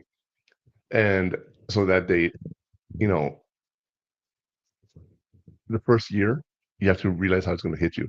Nowadays with Facebook, now you guys are younger, you use Instagram, okay? But Facebook had a feature where it would remind you of people's birthdays. So you get a message, hey, today is your wife's birthday who's dead. It's like, damn, you know. So, and I had people messaging her, happy birthday, I hope you have a great one. You know, and I'm like, oh, God. So I messaged them, I don't know if you know this, but she passed away last year. You know. Well, now they all know, right? Well, hold on. Yeah, well, mostly, but hold on. So this happened the first year. Then the second year came around. The same thing. I had some people still messaging her, hope I have a happy birthday. Because it's just, you see it pop up and you don't realize they're gone, you know? And so now I have it what they call legacy page, where it shows memorialized. She's gone. Doesn't remind people anymore. That kind of stuff, right? But you experience the whole year without that person, and you never know what day is going to affect you. Now, with my dad, when he passed away, it was football and hockey season. Anytime the Denver Broncos are mentioned, I think of him. Anytime the Colorado Avalanche, I think of him. What? You never thought of that? No. Well, you never told me about your dad, like in the Broncos and Colorado Rockies. I thought they were your team because, I mean, you're from Colorado. I'm from El Paso. I lived there for 4 years. But you like Colorado. That's why I thought you were like in Denver. I thought just because you like that city. I did. I do. I actually want to go back for Christmas. Yeah. You didn't know, but some of the guys that we work with doing this are in Colorado. You didn't make the connection. When I said I want to go over there, spend some time in Denver with them, right? But yeah. So anyway, Denver Broncos, Colorado Avalanche, memories of my dad. I have that Super Bowl book, the gold cards and stuff. Yeah. I have my Colorado Avalanche glasses. Constant reminders of my dad. So you go through the whole year and you never know what day is going to affect you. Obviously, anniversaries, birth dates, all that. But like for football, first, when I die, let's just say we keep our tradition going. Okay. The first football game you go to without me, you can think of me, whether you would have me on your mind or not, right? Or what's something that you might do and be like, oh, that's something I would do with my dad. You know what I mean? New Year's. Christmas. Why? Chinese food. Chinese food. Liz. I'm trying not to change subjects, okay? We've got to come back to Christmas. Remind me, all right? Why? No, I said we got to come back to talk about Christmas. Why? I want to explain to you why we do that. I know you know it, but I have a story about it. Okay. Hold on. Yeah, so you would remember Christmas and New Year's.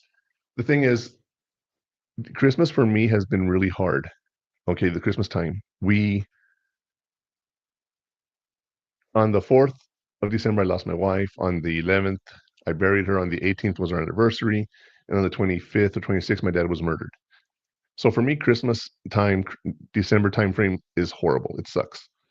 So I hate to be in town. I like to go and keep myself busy. So that's why we try to do everything this summer. And actually, we're going to go to Denver. And one of the things that you will see on the next break is a commercial for Wreaths Across America. They will place a wreath on your loved one's grave. And we're going to go visit my father's grave, your grandpa. And hopefully we can, see the wreath there.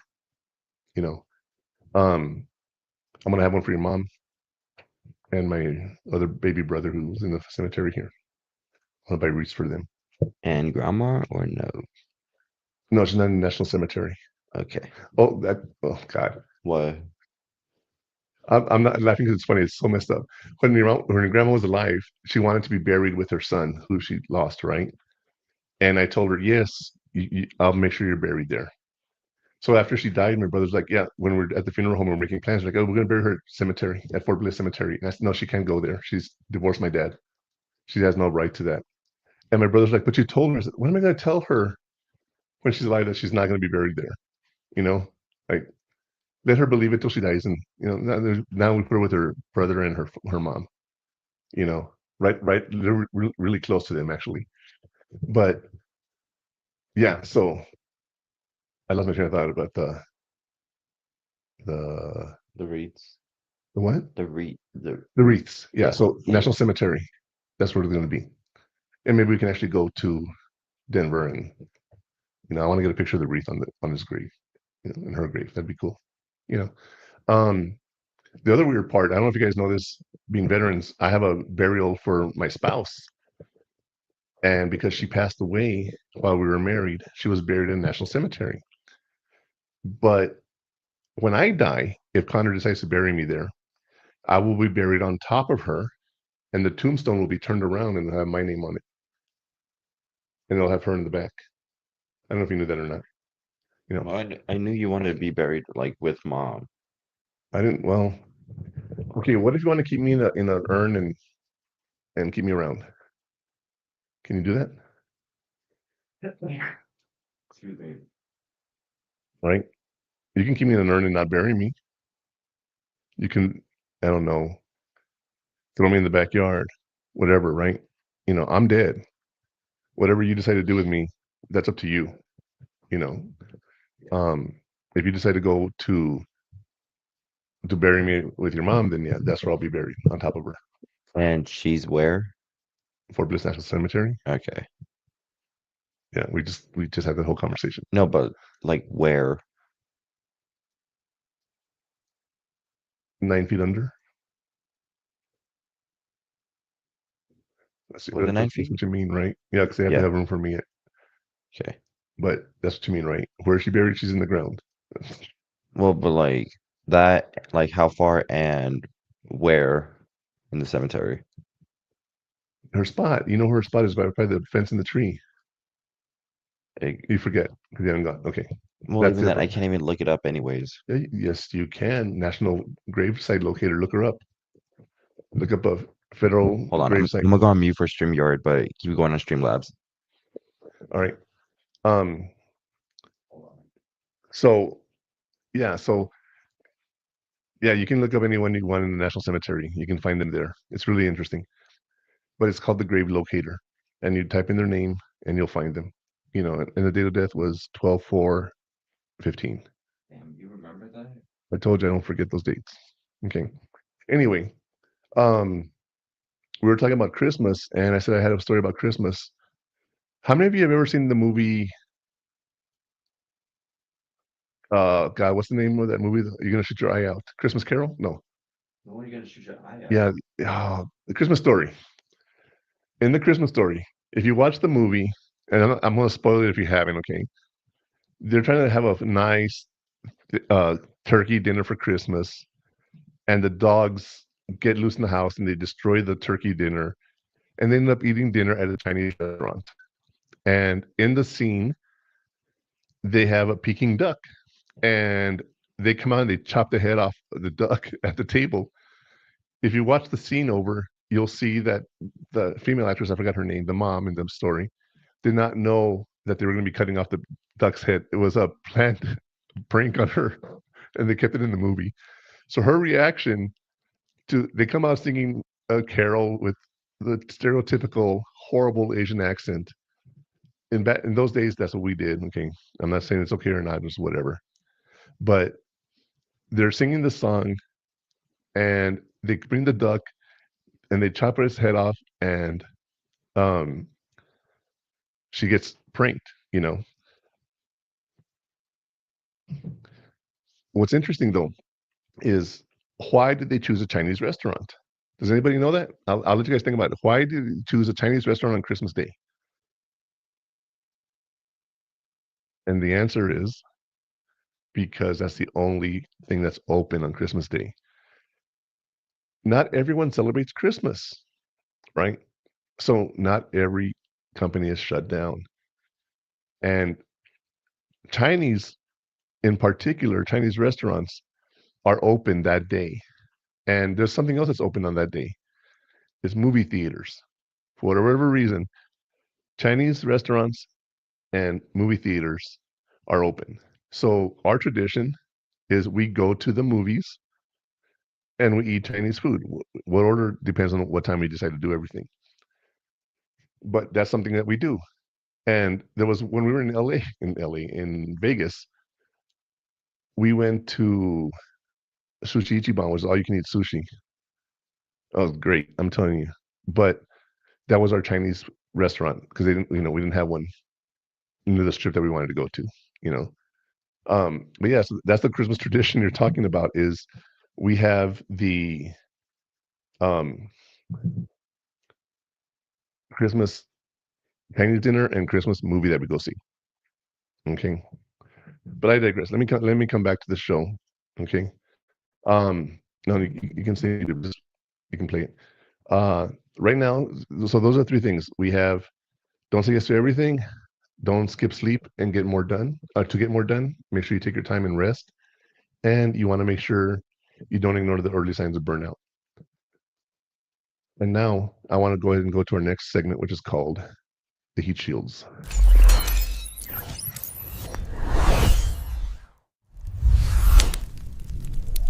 Here are your heat shields that will keep you from getting burned. The book Essentialism by Greg McKeown is a masterclass in focusing on what truly matters. Digital tools like Google Calendar, Notion, or Trello are fantastic for time blocking. And don't underestimate mindfulness apps like Headspace or Calm for scheduled mental breaks. And now, back to the Murph Man. So yeah, so if you like reading, there's a book, Essentialism by Greg McKeown. But also use your tools, your Google Calendar, use your notes, use your timers, your clocks, set reminders, do all of that, because that will help you plan better.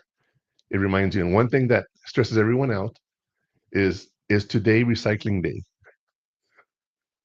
right? Oh God, yeah. Okay, I have a calendar reminder that sends me a message at 6 o'clock. Today's recycling. That's it. I have it every 2 weeks. Comes up without clockwork and reminds me I have recycling. That's one less thing I have to keep in my brain to remember. And he doesn't have to remember because I remembered for him. And don't underestimate mindfulness apps like Headspace or Calm. They literally help you meditate. Now, one thing people don't realize about meditation is you think you meditate to fall asleep. No, you have to physically be awake during meditation and forcibly calming yourself and forcibly getting everything out of your mind. That's how you meditate. You don't just sit there and go, and before you know you're falling asleep. No, you're consciously thinking about your breath. In for 4 seconds, out for 4 seconds. It's called box breathing. Pause for 4 seconds, in for 4 seconds, pause. So 16 seconds, you have a full breath. And you slow your heart rate down. And you don't have to sit down with your legs crossed on the floor. You don't have to do any of that. But you can just sit here and think about it and meditate. And you'll be able to do that. So make sure you guys use those apps, and it will help you prevent from getting burned. But now let's talk about those things that we reflect our questions, the reflective questions we can ask ourselves, so that we know what we just covered and if we understand it, in our section called the afterburn. In today's afterburn, here are some questions for you to reflect on. What are my top 3 priorities right now, really? Where in my life am I overcommitted? Be honest. What is one thing I can let go of to protect my well-being? 3 great tips, you guys, is what are your top 3 priorities right now? Today is the podcast and my event tonight, and get my equipment ready in between. Those are my top 3 priorities. Do you have any priorities for today, Connor, besides the podcast? I got a little bit of chemistry and pre-cal homework, and then my room, and then that's it. Oh yeah, you're rearranging your room. Yeah. Yes. So try to have something every day that you're going to try to do. Maybe you don't get to 3, but do the if you have more than 3, pick the top 3. All right. Also, you don't want to be overcommitted, and be honest with yourself. Are you doing too much? When I was married, I was president of 2 organizations in town. I was a member of a 3rd and the 4th one. I had school with my kid. I had work. I had college. I had my wife. I had my club. I just had so many commitments. I got burned out. I'm not gonna lie, I got burned out, and it was really, really hard. And now I don't let myself get overcommitted. If I can't do it, I can't do it. You gotta learn to say no. All right. And the one thing, you got to protect your well-being. The adage I use is, in a plane, when emergency goes off, oxygen masks are needed. They tell you to put on yourself first before you put on the kids, because you have to help those kids. They can't help themselves. All right. That's very important, guys. You got to take care of yourself. And if you don't, it's going to be really bad for you. So let's remember that. Okay, take care of yourself, you guys. And as you know, the resources that help keep you from getting burned, let's talk about our heat shields. And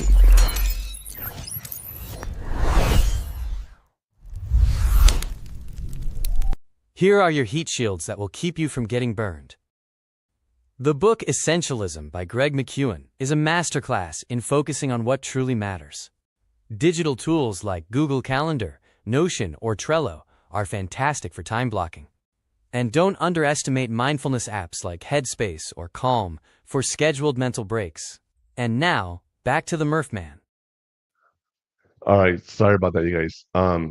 We just realized. We just realized that we already done the heat chills, and I said the wrong thing and Connor played the wrong video. My fault. My bad. You're good. Okay, thank you. But now, let's get the final word of advice from our final burn.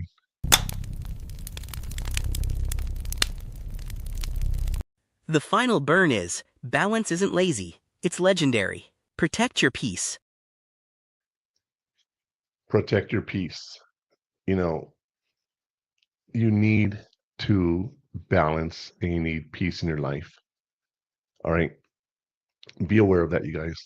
Now, before we go to break, I want to tell you, we're going to be doing the Reese Across America. I want you to make sure you guys see that. We will be back after our break.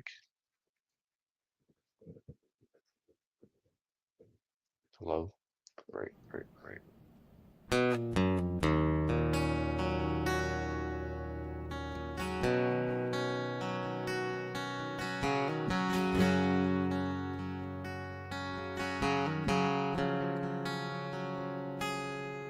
Another regular day, nobody knows. It's that time he's coming home to them from a foreign land.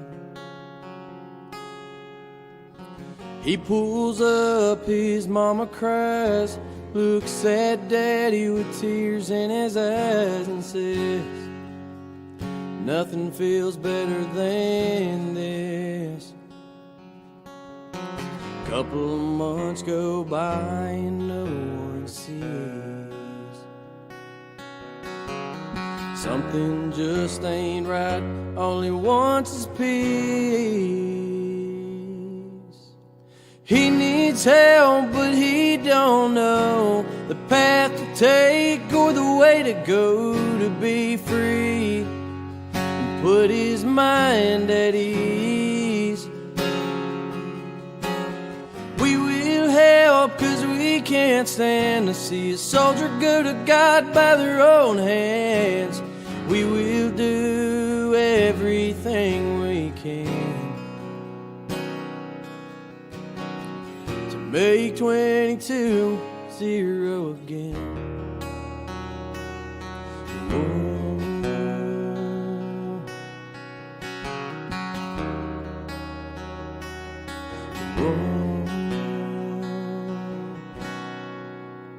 He gets help, but he still feels off. Sees an ad on the TV about a dog batting said, this is a man's best friend.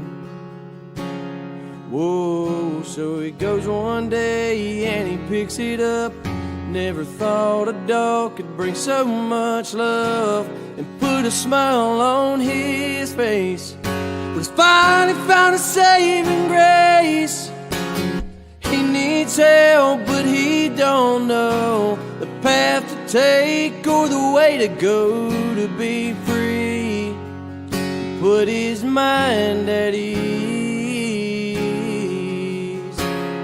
We will help, 'cause we can't stand to see a soldier go to God by their own hands.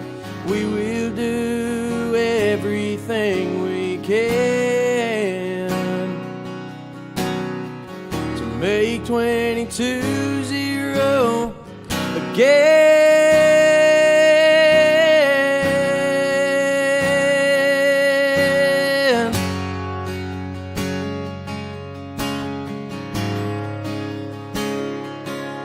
Whoa, whoa.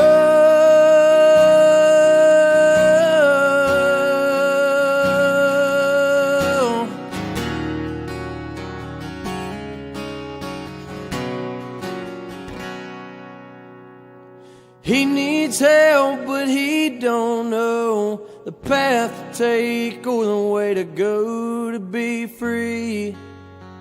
Put his mind at ease. We will help, 'cause we can't stand to see a soldier go to God by their own hands. We will do everything we can to Take 22-0 again.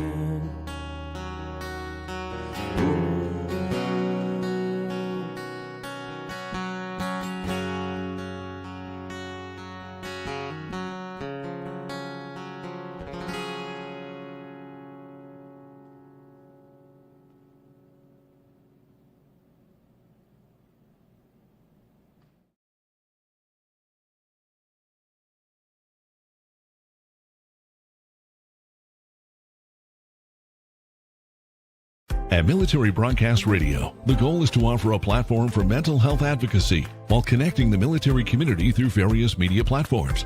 Founded by U.S. Army veteran Joel Hunt, MBR gives a voice to veterans, first responders, and their families through streaming radio, podcasts, video, and outreach events. With its leadership run completely by veterans and hosts of the diverse programming from all branches of service, MBR was created as a response to the silent battles veterans face after service. Military Broadcast Radio is also a Wreaths Across America partner, hosting a $5 back sponsorship group page. For every veteran's wreath sponsored through the Military Broadcast Radio page, MBR receives $5 back to help support their platforms and outreach. Veteran and first responder stories need to be told and shared. And with your support, MBR can continue to bring together veteran nonprofits, mental health organizations, and government agencies to bridge the gap between veterans and vital resources. To find out more and donate, visit wreathsacrossamerica.org/MBR. Before we jump back in, a quick reminder of where to find us. For all the short clips and highlights, make sure you're following us on social media. You can find all the show details on our website, purehottakes.com. And for full show replays and exclusive premium content you won't hear anywhere else, be sure to subscribe at stream915.com. That's right, you guys. Stream915.com. That's where we're going to be having all our exclusive replays and premium content and stuff that you won't see here on MBR Radio. But going back to the video right now, make 22-0 again, you guys. If you are a veteran and you are not feeling too well and you need help, call 988. That's a suicide hotline. 988, then hit 1. They're available to you guys 24 hours a day, 7 days a week. Let's make 22-0 again. All right. Now, also, the Wreaths Across America, make sure you guys look us up. It's mbrradio.us. You can check that out. Or you can go to my website at purehottakes.com. And you can also see the affiliate link for 915 for stream915.com, and you'll be able to get 15% off your first month if you use that link and use the code MurphMan15. Well, Connor, it's 11:45. We got about 15 minutes left in the show. What do you think about today's show? It wasn't bad. We tried out a new streaming service for Stream 915. Yeah. We got to do the slides so we don't show. Well, no. Yeah, I didn't bother with that. In case you didn't notice, I didn't use them. I know, but like just for next time. I spent time making them. I didn't use them. But yeah, that's a good reminder. Got to use them. And how do you think about this equipment? I think we sound pretty good. What do you think? Yeah. Yeah. You know, it's a little loud, but I mean. Well, then turn your microphone down. I mean, your headphones down. Well, you literally have control of your headphones. Well, I did. You know, but yeah. So right now, you guys, you know, we've been talking about this. I share stories and everything. I want to tell you what's going to be happening coming up. Here in El Paso, we have a lot of content creators. We have film directors, film creators, writers, artists, everything here in El Paso. And stream915.com is a content creators channel that you can go to and you can check it out. And you'll see all the events we do. One thing, we have RC cars. So we have the RC races. When they have those, we film those and we stream them live. We also stream live the roller derby, which is next Sunday, October 19th, is the roller derby here in El Paso. Borderland roller derby, bank track, girls roller derby. It's amazing. I'm telling you, it's like $10 to get in, $7 if you're a veteran, or you buy them ahead of time at Hope and Anchor. You can go to this event. If you haven't done roller derby, Connor, what do you think? Is that a pretty cool thing? Yeah, if it's something you like don't see often, right? Yeah, you could do that. Well, I would love to go every month, you know, but we haven't done it. But roller derby to me is one of those really, really fun things, and I get to go and interview the captains and the coaches, and it's a lot of fun for us. We're going to be doing that next Sunday. Tonight we're doing the Kaleidoscope Air Market. That is an outdoor market between the Rhinos and the Judges Arena here in El Paso at the Coliseum. It's Halloween Town. We're gonna have candy for the kids, costume contests, bands playing, demonstrations for fire shows. It's gonna be just amazing stuff, you guys. So make sure you follow me, on social media. Look up Pure Hot Takes. You'll be able to find me pretty much anywhere. And yeah. Why do you want to follow us on social media? Because I put all our clips on there for free. All right, not the videos, but the clips are highlights of the show, and we do that every week. We put it out there so you guys can see it, and you're able to understand what's going on and whatnot. Right? As you're following us on social media, you can also contact us. You can reach us at murphman@purehottakes.com, or you can call us too. You can call us at 915-201-0887. Is that right? For what? Hold on. I'm looking at Google Maps, and I think that's the wrong number. Google Maps? I mean, Google Voice. Yeah, 201-0887. Oh, the other number we were using was MBR's number. That's what threw me off. Okay. Yeah, you guys can always call us at that number if you want to get on the show. We'd be happy to have you on. Also, if you want to come on live here and join us, like last week we had Trina from the Philippines join us, which was really amazing. Loved having her on. Had a great time there. And we're hoping that she can come back sometimes. We're going to be doing some content with her and her friends, because her friends don't want to be up till midnight. They want to, get some rest. We talk about prioritizing things, right? Yeah. But we figured a way that 8 in the morning for them is 10 o'clock our time. So one of these days I'm going to be able to meet with them, record them, answer all the questions, and go from there. Next week's episode is going to be about the career interest game, how to find a career that matches your personality. So I want to make sure everyone's here for that one. But what I'm hoping to do is, I have kids that are going to be at this Halloween Town today. I'm going to have them asking questions. So about school and college and whatever they want to ask, I'm going to answer their questions there, but I'm going to have their videos here. So you guys get to see them here. And that's going to be a lot of fun, right? Let's see what else we got going on. Oh, the last thing I want to share, the screen and share. You guys, the screen and share is an event that El Paso's holding when we're going to be doing on the 24th. Let me see here. Golly. Let me see if I have it here.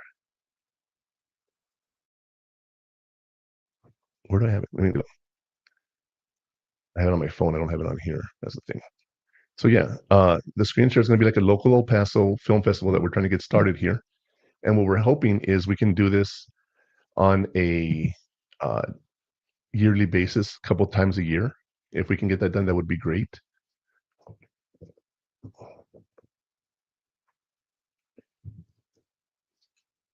Hold on. Let me see here. I want to get this icon here. Give me a sec. Golly. So I can't find it. I cannot find it. All right, let me just upload it here. So yeah, we have screen share. It's going to be like an El Paso content creator's dream. We're going to be there able to have our show and be interviewed and be able to promote everything that we got going on with us here on stream915.com. And with MBR Talk, we got the wrestling. If you guys are interested, make sure you go check out the mbrradio.us for wrestling information. Let me get this. And then see what I have drive.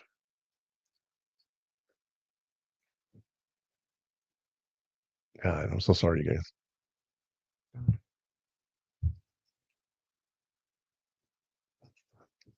So let me share this here.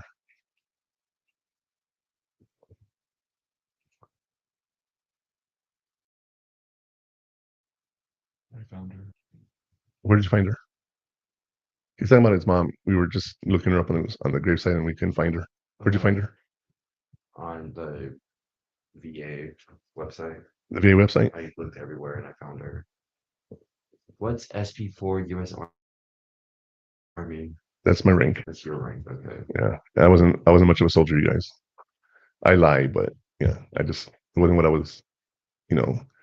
Soldiering wasn't the best for me. I had to look up her full name. What's her full name? Maria de la All right. De Los Angeles? Yeah, Murphy. Yeah. Yeah, I was going to say that. It's not downloading. What happened? Yeah, section L. Well, actually, I'm not gonna say where. Right. But yeah. So yeah, I'm glad you're able to find her. I don't know why I couldn't. There we go. I had to look everywhere. Oh my God.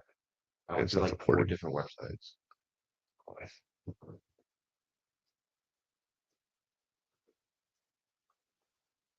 I hate this. What? My phone's taking pictures in different formats. It's not letting me show it. Give me a second, guys. I'm so sorry.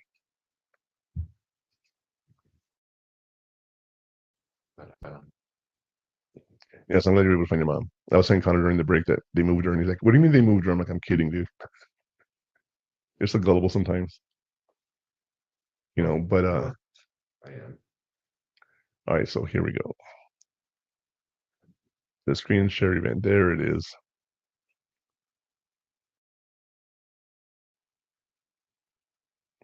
It's not letting me share it.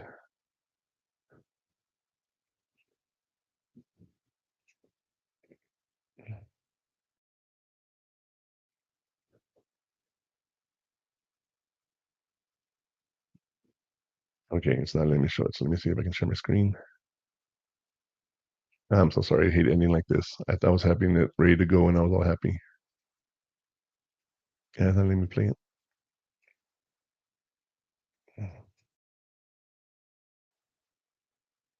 All right. So anyway, the information for the event is the 24th of October at 601 North Oregon is the Art Space Art Galleries, and we're going to have different directors and different content creators there being interviewed and telling them about everything they offer here for the El Paso area.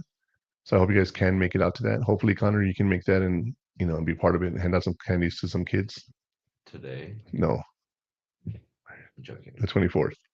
Today I am handing out candy to the kids though. Yeah, I hope to see you guys there at the Kaleidoscope Air Market. Anything else, Connor, that you can think of? Nothing about school, nothing, no advice. Anything in El Paso? Oh, I forgot I had a mic. I was thinking of this one. I can't think of anything else. Just anything, right? Technically. Yeah, and anything else going on? El Paso is boring. It is not boring. We have the Monsters of Metal concert that's going to happen also. Okay. Can't wait for that one. Except all that. Yeah, that's what we're trying to do. We're trying to promote all that stuff. So hope you guys can follow us. And I think that's it for today. You guys have a great week, and we shall see you soon. Thank you so much for tuning in to this episode of Hot Takes with the Murph Man. Your listenership truly means a lot to both of us. For the latest hot takes and much, much more, be sure to visit purehottakes.com. And don't forget to follow us on social media platforms as Hot Takes with the Murph Man to stay connected and join the conversation. My take is this show is over. Thanks for listening, and I'll have more for you next time.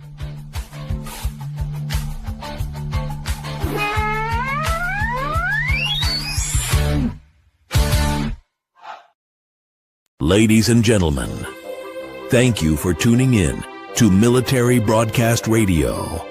As we wrap up today's show, we want to remind you that the podcast of today's episode will be available right after we go off the air. So if you missed any part of the show or want to listen again, be sure to check it out. And remember, we're here to support and honor our veterans. Your stories and experiences matter, and we are committed to giving you a platform to share them. That's right. We're here to give our veterans a voice. So don't forget to catch the podcast and stay connected with us. Giving our veterans a voice.